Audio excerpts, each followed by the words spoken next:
আমরা তিনটা জাল আছি আর আমার শাশুড়ি আছে, এছাড়া আমাকে পৃথিবীতে আর কেউ নাই। মসজিদের মধ্যে ঢুকা তেল বাইরে কবাই মাইরা লাইছে, কোনো দুই বের কোনো চেহারা নাই কে, এই জনের আগে হাতে পারো আকমক সব কাইটা লাইছে। চেয়ারম্যান বাড়ির লোকের হয়েছে নতুন চেয়ারম্যান যে জয়নাল মুন্সি বাড়ির সবাই ওই যে একটা ব্যবসার লিগে একটা ইয়া ছিল, যে যাদের ব্যবসা ছিল হ্যাঁ গো হেয়ার লিগা এই দলাদলি কইরা দুইজন মসজিদের মধ্যে হালাইন না, হারা তিনটা পাই এই কোনো বই নাই, হারা তেল পাই শেষ।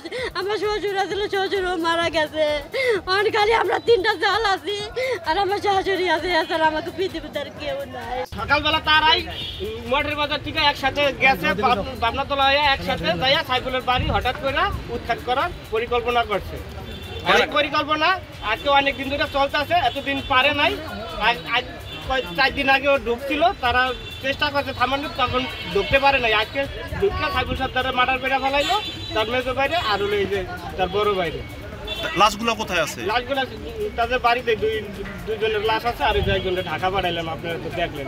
তার এগুলার আমরা সঠিক বিচার চাই, আমরা জানি সঠিক বিচার পাই, সেই দিকে সবাই সহযোগিতা করবে। ওই দলের মূল কে ছিল? এই দলের মূল ছিল শাহজাহান। আমরা হ্যাঁ বুঝছি না, আমরা কিছু না ভাই, আমাকে ওটা পুলিশ না হে কলে তোরে শেষে চাঁদা ফেঁকে ইট ফেঁকে সারা ফেঁকে আর 3 ভাই মসজিদে ঢুকছে, মসজিদে যাইয়া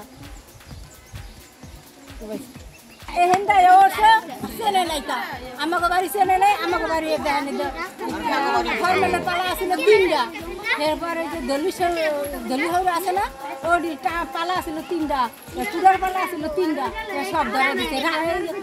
পাখের ঘর আসছিল 3টা, সব ধরে দিচ্ছে। দেন হেস মাসে ওই পাশে গরুর লেগে 2টা চালু দিয়েছি, সেও ধরে দিচ্ছে। খালি পানিতে নিয়ে পেয়েছি বালতি বেরো বলে তুমি সবাই না। আনুমানিক কত লোকজন আসছিল হামলা চালাইলো? 200 মানুষ আছে। এ ব্যাপারে হচ্ছে আমরা অলরেডি 2 জনকে গ্রেপ্তার করেছি এবং আমাদের গ্রেপ্তার প্রক্রিয়া এখনও চলমান আছে, আমরা গ্রেপ্তার প্রক্রিয়া চালিয়ে যাচ্ছি। মূলত আমরা যেটা জানতে পেরেছি সেটা হচ্ছে তাদের ব্যবসা সংক্রান্ত বালুর ব্যবসা এবং হচ্ছে অন্যান্য ইজারা ব্যবসা নিয়ে তাদের এই সংঘর্ষের সূত্রপাত হয়ে, মূল সূত্রপাতটা এই ব্যবসা সংক্রান্ত বিষয়। এখন পর্যন্ত কয়জন মারা গেছে আর কয়জন আহত আছে? এখনও পর্যন্ত আমরা 2 জন মারা যাওয়ার সংবাদ পেয়েছি, 2 জন মারা গিয়েছে এবং একজন গুরুতর আহত অবস্থায় হসপিটালে ভর্তি আছে। বর্তমান পরিস্থিতি, এলাকার পরিস্থিতি বর্তমানে শান্ত আছে, কিন্তু আমরা সতর্ক অবস্থায় আছি। আমাদের একটা ডেপ্লয়মেন্ট এখানে আছে এবং হচ্ছে আমরা অপরাধীদের ধরতে যারা যারা হত্যাকাণ্ডের সাথে সংশ্লিষ্ট ছিল তাদেরকে ধরার জন্য আমরা অভিযান চালিয়ে যাচ্ছি এবং এটা সেনাবাহিনী পুলিশ মিলে হচ্ছে আমরা অভিযান চালিয়ে যাচ্ছি।